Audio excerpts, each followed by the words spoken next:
يا جماعة احنا النهاردة بنعمل عظمة. ايوه بنعمل عظمة. شايفين بقى ما شاء الله الجمال والحلاوة اللي احنا عاملينها النهاردة؟ تعالى بقى اقولك احنا عملنا الكمية دي ازاي، وما شاء الله اللهم بارك كده، شكل وطعم وريحة خرافة. فهنصلي على الرسول صلى الله عليه وسلم ونقول اللهم بارك، ودعوا من قلبك لاخواتنا، ربنا ينصرهم يا رب ويشفي مرضاهم ويتقبل شهدائهم وينصرهم نصرا عزيزا عاجلا غير آجلا يا رب العالمين. ما ننساهمش يا جماعة، ودايما نفضل مقاطعين.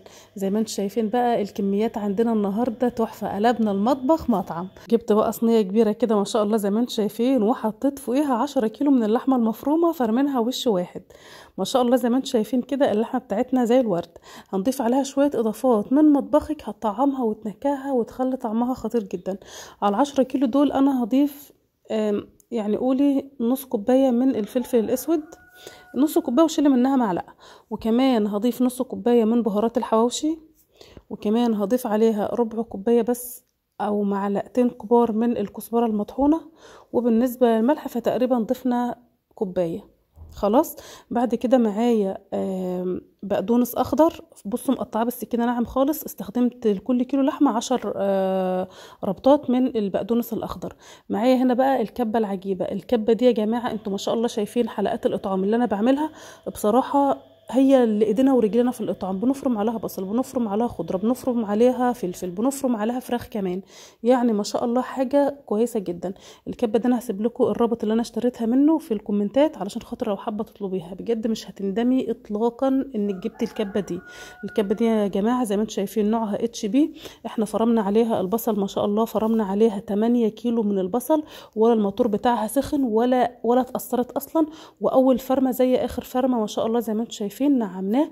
كمان هنفرم فيها 2 كيلو من الفلفل الاحمر على الاخضر بالشكل ده، وحطين عليهم كده قرنين 3 شطه كده سبايسي شويه عشان تظبط الاكل النهارده. او الحواوشي بيكون حلو قوي لما بيكون حراق شويه. الاكل النهارده مودينه يعني مش اطفال قوي، اطفال وشباب شويه يعني، فعادي بقى لو في نسبه حراره شويه.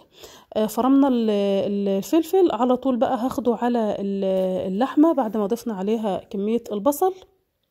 تمام. يبقى ال10 كيلو لحمه حطيت عليهم 8 كيلو من البصل، حطيت 2 كيلو فلفل احمر على اخضر، وكمان هحط تقريبا كيلو واحد من الطماطم برضو فرمته في الكبه. بصوا خشن الطماطم بالشكل ده.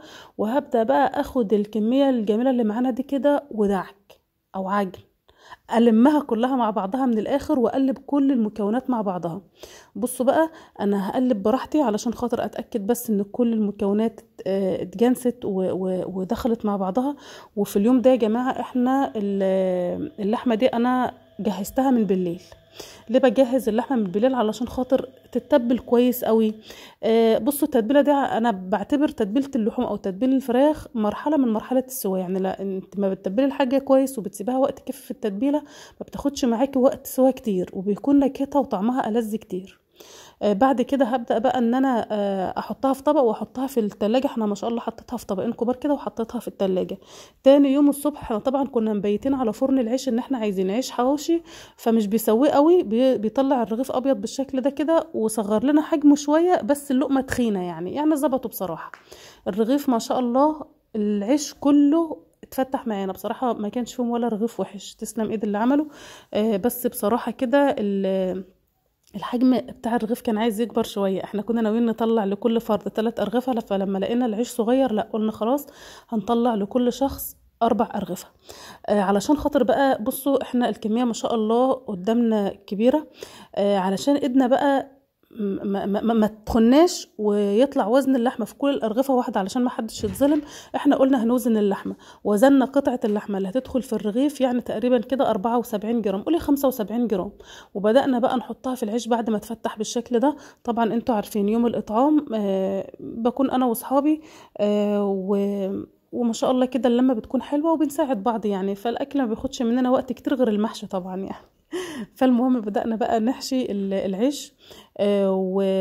وحد تاني بقى بيكور اللحمة بالشكل ده، واتنين بيحشوا، وحد بيحط المخلل. يعني المهم موزعين المهام زي ما اتفقنا. لما بصراحة كورنا اللحمة بالشكل ده ريحتنا بقت كل واحدة تاخد الكرة تحطها في الرغيف وتفرد على طول. هنا ما شاء الله برضو جبنا 1.5 كيلو من المخلل. ما شاء الله برضو مخلي المشكل زي ما انتم شايفين. بدأنا بقى ان احنا نحط كل كام قطعة في كيس لوحده، علشان خاطر لما نيجي ندي مثلا الوجبة الواحد او شخص، يكون كيس المخلل بتاعه خاص مع نفسه كده. هنا بقى كنا حشينا ما شاء الله كل الكمية. وتعالوا بقى نجهز الرغيف ان احنا ايه نسويه تسوية مظبوطة. مسكنا العيش دهناه بالسمنه من فوق ومن تحت. عايزه اقولك انك لو عندك حته ليا بقى ضفتيها على اللحمه المفرومه دي، بص هتاكلي حواوشي ما اكلتوش في حياتك، تحفه جدا. بصوا بالنسبه للحواوشي من الحاجات اللي الواحد يعني انا نفسي بخاف اكل حواوشي بره خالص، لانه من الحاجات اللي الغش فيها كتير، فاعمليه في بيتك افضل يعني. المهم بعد ما دهنا بقى العيش من فوق ومن تحت بالسمنه، ولعته الفرن، سبت الفرن يسخن كويس قوي. حطيت بقى النار او ظبطت النار على نار وسط شويه، ومن على الجوانب بصراحه هديتها لحد لما الرغيف يتحمر من تحت، وتبدا بقى اللحمه تنزل شويه جوسي منها كده، والخضار والسمنه تسيح، ويبدا بقى الرغيف ياخد لون من تحت بالشكل الخطير ده. ببدا ان انا اعلي الشوايه شويه صغيرين، واتاكدت بقى ان اللحمه مستويه تماما. اهم حاجه تتاكدي ان اللحمه استوت حلوه قوي. الفرن بتاعي شويه يعني في ناحيه معدوله وناحيه مش معدوله، فببدا ان انا اقلب في السجان الناحيه دي شويه والناحيه دي شويه، علشان خاطر التسويه تخرج مظبوطه. شايفين بقى رغيف الحواوشي بقى عامل ازاي؟ تحفه جدا جدا بصراحه، بالف هنا وشفا للي اكلوا يعني. من الاخر اعملي في البيت. بصوا بالنسبه اللي طلبوا مني الاسعار وتكلفه الوجبه، تعالوا بقى اما اقول لكم على الاسعار النهارده. انا عارفه ان انتوا بتطلبوها مني دايما، بس انا بقول لكم اغلب الفيديوهات بتاعه الاطعام في ناس بتكون جايبه لنا الحاجه، فانا بصراحه ما بسالهمش على اسعار. لكن لو احنا اللي جايبين الحاجه مثلا، خلاص احنا بنبقى عارفين الاسعار. تمام. احنا جبنا النهارده 10 كيلو لحمه مثلا، انا هقول لك اللحمه البلدي هتكلفك كام واللحمه المستورده هتكلفك كام. بالنسبه للحمه البلدي احنا عاملين 265 رغيف ما شاء الله، ب 4130 جنيه. ده اجمالي التكلفه يعني. اللحمه بكل المشتقات بتاعتها، بكمان الورق اللي غلفنا بيه، بكمان الاكياس اللي احنا حطينا فيها الوجبات.